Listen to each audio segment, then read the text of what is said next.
वस्तुतः सबसे बड़े पापी वे ही हैं जिनका भगवान की कथा में अनुराग नहीं है। तुलसी पूर्व पापते हरि चर्चा न सुहाय। वो पाप कैसे नष्ट होंगे? भगवान की कथा श्रवण से ही पाप नष्ट होते हैं।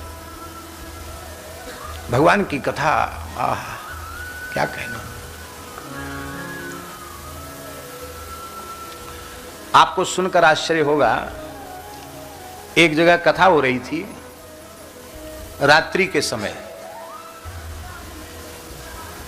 प्राय गांव देहातों में रात के समय एक दो टाइम होते, एक टाइम दिन दोपहर में, फिर एक बार रात को।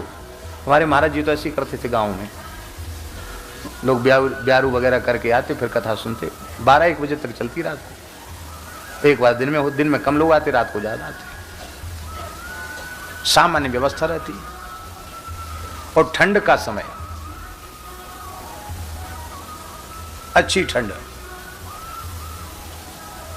और यहां तो उतना नहीं है, नहीं तो गांव देहातों में मिट्टी के कलश वहीं व्यासपीठ के चारों ओर वहीं रखे जाते हैं। तो वहीं जवारे बो देते हैं, गोबर का बुरादा मिला के जवारे बो देते हैं। चाहे ठंड में चाहे पंडित बेचारों कप कपे, कोई मतलब नहीं उससे। पर जो नियम है, नियम कदली खंभे हैं वो सब लगाए जाते हैं।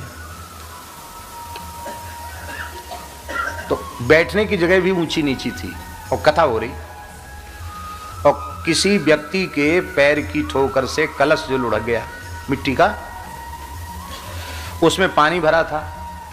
तो पानी बह करके स्वाभाविक जहां गड्ढा होगा वहां जाएगा। और हम जहां बैठे थे वहां ऐसी गड्ढा जैसा थोड़ा सा था, वो पानी बह के वहीं आ गया।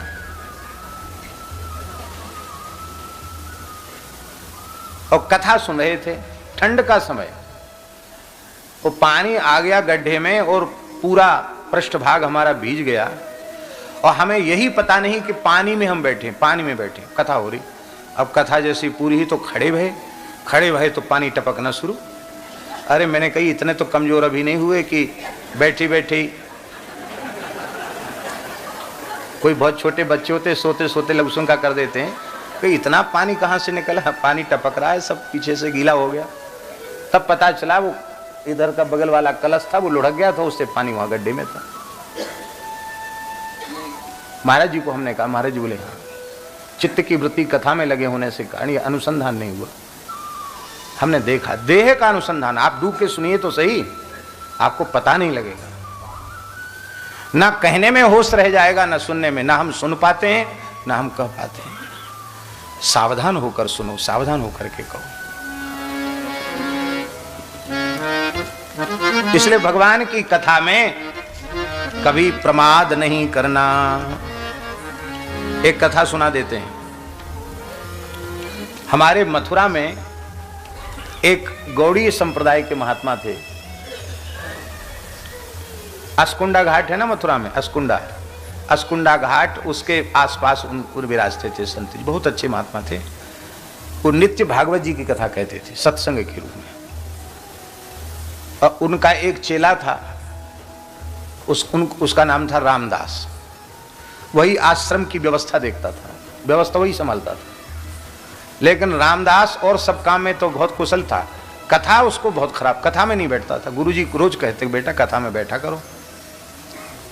तो मुंह लगा था तो कई बार बोल देता, आप तो कहते कथा में बैठो, कथा में बैठो, यहां काम कौन देखेगा।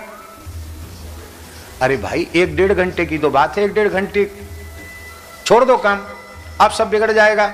आप खुद बैठ जाते हैं और बाकी लोगों को भी बिठा लेते हैं और मैं भी बैठ जाऊं तो हो गया काम। कथा में नहीं बैठता। एक दिन कोई रसमय प्रसंग चल रहा था। अच्छा, एक काम और करता था वो रामदास। तो कथा के बीच से उठो वहां चलो, वो काम करो। तो उसका तो मन नहीं है, आगे पीछे करने का मन है। उठो चलो यहां बैठो। अब व्यवस्थापक की बात सबको माननी पड़ती।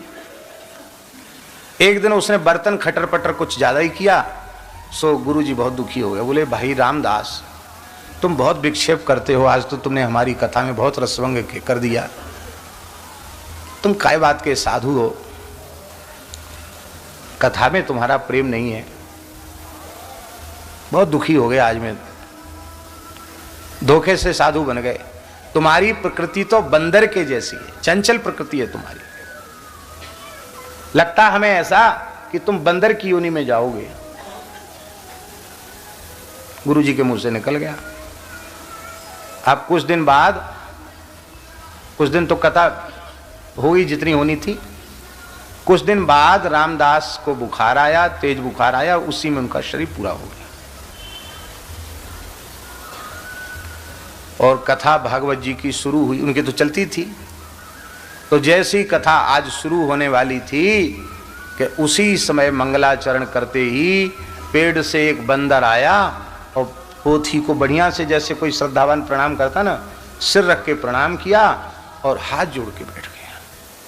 सबको बड़ा आश्चर्य हुआ कि बाबा जी कथा तो बहुत दिन से कहते हैं, ये बंदर प्रणाम करके बैठ गया हाथ जोड़ के ऐसे। तो बाबा बोले रामदास, तो बंदर बोला अच्छा रामदास, तो बंदर हो गए, बोला अब तो खटर पटर नहीं करोगे कथा के समय? नहीं करूंगा। कथा सुनोगे? कथा सुनो। फिर वो कथा सुनने लगा। इस घटना के सैकड़ों लोग साक्षी थे, और जब तक वह बंदर जीवित रहा तब तक नित्य उनकी कथा में आना।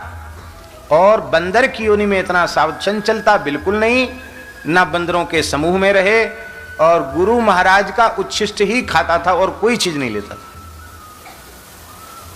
तो गुरु जी को उसके लिए अपने पत्तल में से छोड़ना पड़ता था। भाई रामदास नहीं और कुछ खाएगा नहीं, कुछ भी दे दो नहीं खाएगा, वो महाराज की जूठ नहीं खाता था। एक दिन कथा पूरी हो गई, 2 साल 3 साल में कथा पूरी हो गई, धीरे धीरे करते थे। दूसरे दिन फिर कथा शुरू होने का समय आया, आज रामदास नहीं आया। बाबा जी बोले भाई रामदास क्यों नहीं आया? का पता नहीं, कल तक तो आया था, आज नहीं आया। तो उन्होंने अपने शिष्यों से कहा कि जाओ भाई, तुम्हारा गुरु भाई है, देखो कहीं बीमारी मार तो नहीं है, छत पर देखो कहीं मिल जाए।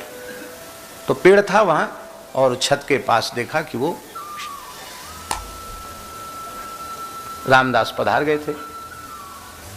तब उन्होंने कहा कि देखो भागवत सुन के वो ठाकुर जी की नित्य सेवा में पहुंचे हैं, अब उनका यात्रा निकालो। महाराज जैसे संत के पधारने पर यात्रा निकले, बंदर को ले गए, कीर्तन करते हुए जमुना जी के जल में समाधि किया, और रामदास का भंडारा भी हुआ।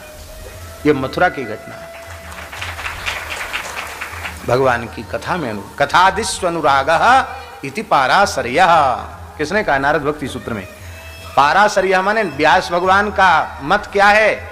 कृष्ण द्वैपायन व्यास जी का मत है, भगवान की कथा में, भगवान के कीर्तन में अनुराग ही भक्ति है। कथा कीर्तन में प्रेम को ही भक्ति कहते हैं। अब परीक्षित दूसरी बात कह रहे हैं। क्या कह रहे हैं? बोले कथा सुनने से 4 लाभ होते हैं। कितने लाभ होते हैं? 4। बिना मांगे मिल जाएंगे, मांगना नहीं पड़ेगा, कामना नहीं करनी पड़ेगी। 4 वस्तुएं अपने आप उपलब्ध हो जाएंगी। कौन कौन? राजोवाच यच्छृण्वतो पैत्यरतिर्वितृष्णा सत्वञ्च सिद्ध्यत्य चिरेण पुंसः भक्तिर्हरौ तत्पुरुषे च सख्यम् तदेव हारं बदमन्यसे चेत् तदेव हारं बदमन्यसे चेत्। बहुत प्यारा भाव। कथा सुनने का पहला लाभ, यत् शृण्वतेऽपैत्यरतिर्वितृष्णा, कथा श्रवण से तृष्णा रहित वृत्ति की प्राप्ति होती है। तृष्णा नहीं रह जाती, भोगों में, पदार्थों में लिप्सा नहीं रह जाती, उनकी तृष्णा नहीं रह जाती। कथा सुनकर और कथा कहकर यदि लौकिक पारलौकिक भोगों की तृष्णा समाप्त नहीं हुई तो समझ लेना न तो ईमानदारी से कथा कही गई और न ईमानदारी से कथा सुनी गई। कथा सुनने के बाद विषय में वृत्ति रह ही नहीं जाएगी। जब तक विषय में हमारी वृत्ति लगी हुई है तब तक हमारे जीवन के अभाव की निवृत्ति होने वाली नहीं है, क्योंकि पदार्थ जो है ना, प्रकृति पदार्थ, ये अभाव रूप ही है, भगवान भाव रूप हैं। और जब कथा श्रवण करके हमारी चित्तवृत्ति भगवान में लग जाती है तो भगवान स्वभाव से परिपूर्ण है, इसलिए जीवन में पूर्णता आ जाती है। जीव आत्माराम, आप्तकाम, पूर्ण काम, परम निष्काम कथा सुन करके हो जाता है। यह पहला लाभ है कथा सुनने का, तृष्णा रहित वृत्ति की प्राप्ति। दूसरा लाभ, सत्वंच शुद्ध्य चिरेण पुंसः। दूसरा लाभ है सद्यः अंतःकरण की शुद्धि। तीसरा लाभ, भक्तिर्हरौ। भक्ति माने प्रेम, भगवान में प्रेम हो जाता है, भगवान में भक्ति हो जाती है कथा श्रवण करने से। यहां एक बात ध्यान देने की है, सत्वंच सिद्ध्यत चिरेण पुंसा, इसके बाद है भक्तिर्हरौ। इसका मतलब है अंतःकरण की पूर्ण विशुद्धि हुए बिना भगवान में भक्ति उत्पन्न होती ही नहीं। अंतःकरण शुद्ध हो जाएगा तो भगवान की भक्ति प्राप्त हो जाएगी। प्रेम का प्रकाश शुद्ध अंतःकरण में ही होता है, और अंतःकरण की शुद्धि बिना कथा श्रवण किए होती नहीं। भक्तिर्हरौ, भक्ति का स्वरूप क्या है? काम ही नारी